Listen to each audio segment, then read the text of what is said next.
First up, after you open up the Bybit app on your mobile phone, go to assets. After you go to the asset, so now here is my BTC in this option. So the next thing to do, you tap on this convert button. Go to convert. After you tap on the convert, so from this option, now you tap on this option now and select BTC.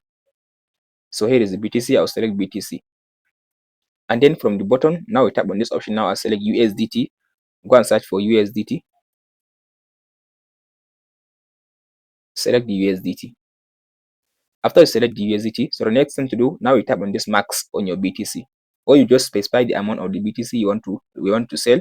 So I'll tap in max. After I tap in max, now I will see now the amount of USDT I will be getting after converting my BTC.